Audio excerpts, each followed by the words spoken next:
AIMIM के प्रमुख असदुद्दीन ओवैसी अपने मिशन यूपी की शुरुआत 7 सितंबर को करने जा रहे हैं। इसकी शुरुआत अयोध्या से होगी। विधानसभा चुनाव आने को हैं और अपनी पार्टी को और मजबूत करने के लिए एआईएमआईएम प्रमुख असदुद्दीन ओवैसी यूपी दौरे पर आने वाले हैं।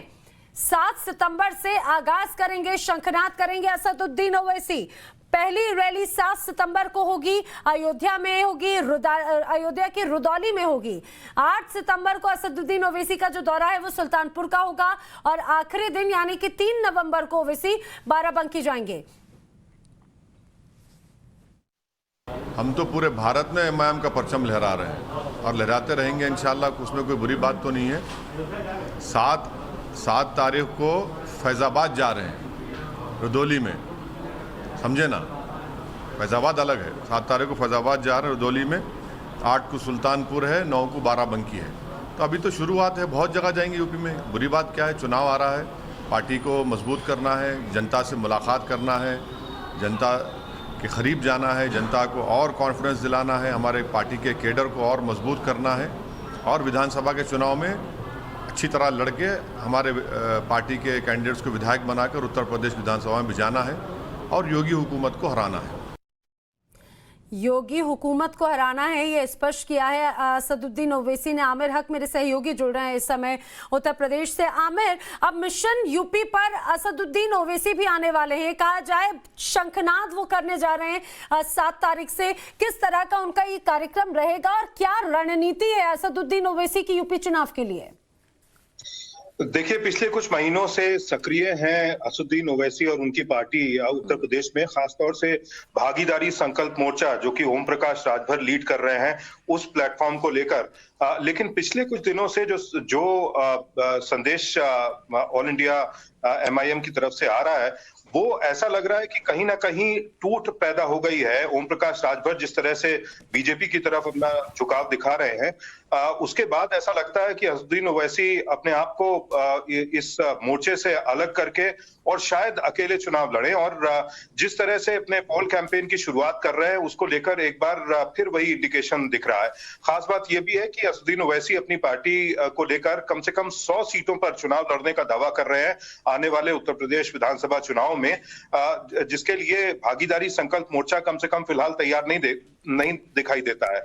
एक और खास बात यह कि अयोध्या के रुदौली इलाके से जहां से ये अपने पॉलिटिकल कैंपेन की शुरुआत कर रहे हैं, ये ठीक धन्नीपुर की उस जगह के पास का इलाका है जहां पर मुस्लिम धड़े को जो जगह दी गई है मस्जिद बनाने के लिए, जो 2019 नवंबर का सुप्रीम कोर्ट का ऑर्डर था जिसके तहत राम मंदिर के बनाने की शुरुआत हो गई थी अयोध्या में, तो ये ठीक उसी के पास की जगह है।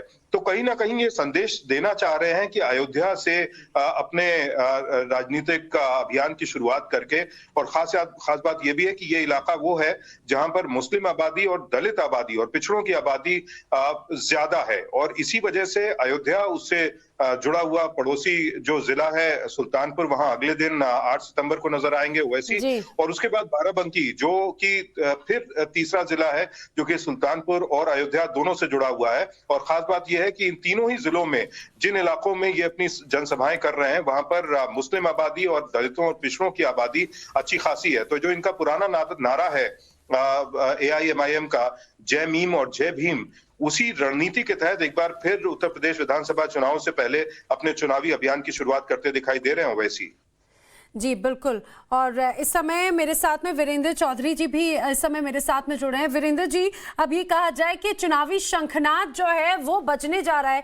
बीजेपी इस तरह से लगातार जनसंपर्क अभियान कर रही है, समाजवादी पार्टी भी अपने अपने स्तर पर अब तरक्की कर रहे हैं और अब इस चुनावी रण में जो है असदुद्दीन ओवैसी भी पूरी तैयारी के साथ आ रहे हैं। देखिए, शंखनाद शब्द का आपने प्रयोग किया, बहुत ही सही शब्द है ये, लेकिन उस शंखनाद का आवाहन होने जा रहा है अयोध्या से।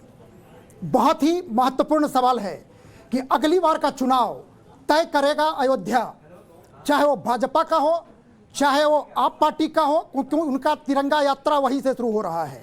और ओवैसी साहब ने भी चुना है अयोध्या, भले नाम वो फैजाबाद कह रहे हैं, उसका भी एक खास वजह है। सवाल यह है कि ओवैसी साहब ने आजमगढ़ क्यों नहीं चुना? बिल्कुल। और इस आजमगढ़ का एक अपने आप में महत्व है, लेकिन कुल मिला के अयोध्या बना चुनावी मक्का। ये मक्का तय करेगा कि अगला उत्तर प्रदेश कौन जीतता है। पलड़ा भारी है किसी का, क्योंकि राम मंदिर वहां पर बन रहा है। लेकिन पिछला चुनाव इतिहास में देखेंगे, एक ही चुनाव ऐसा हुआ 1989 में, जब राजीव गांधी ने वहां से चुनावी यात्रा शुरू की थी। वो भी बड़ा विवाद था उनके पार्टी में। लेकिन अब की बार खुल के अयोध्या बना, तो मुझे यही कहना है कि अब की बार सारी पार्टियों, ओवैसी साहब को भी लग रहा है कि रामलला के अयोध्या ही तय करेंगे उत्तर प्रदेश का भाग्य और भविष्य। जी, तो आपको क्या लगता है वीरेंद्र जी, जिस तरह से अयोध्या से शुरुआत करने जा रही है AIMIM की पूरी टीम, असदुद्दीन ओवैसी, ये क्या संदेश क्या देना चाहते हैं? इसके पीछे की जो मुख्य वजह और आपको आगे की रणनीति, मुझे लगता है इस अयोध्या दौरे के आरंभ से ही आगे की रणनीति स्पष्ट हो जाती है। देखिए, एक ये फॉल्ट लाइन है, आजमगढ़ क्यों नहीं? बिल्कुल, आजमगढ़ तो एक खास कंसंट्रेशन है, मुस्लिम आबादी है, बहुसंख्यक संख्या है जी। तो जीतते हैं। हालांकि वहां भी खतरा है, नहीं गए हैं। इसका उत्तर यह है कि वहां पे अखिलेश यादव हैं, उसको पाट नहीं सकते। लेकिन अयोध्या चुनने का मतलब यह है कि पूरे उत्तर प्रदेश के मुसलमानों को एक खास वो मैसेज दे रहे हैं कि मैं आपका हूं। देखिए, मैं अयोध्या का नाम नहीं ले रहा, मैं फैजाबाद का नाम ले रहा हूं, जो फैजाबाद अब सरकारी दस्तावेज से बाहर हो चुका है, अस्तित्वहीन हो चुका है।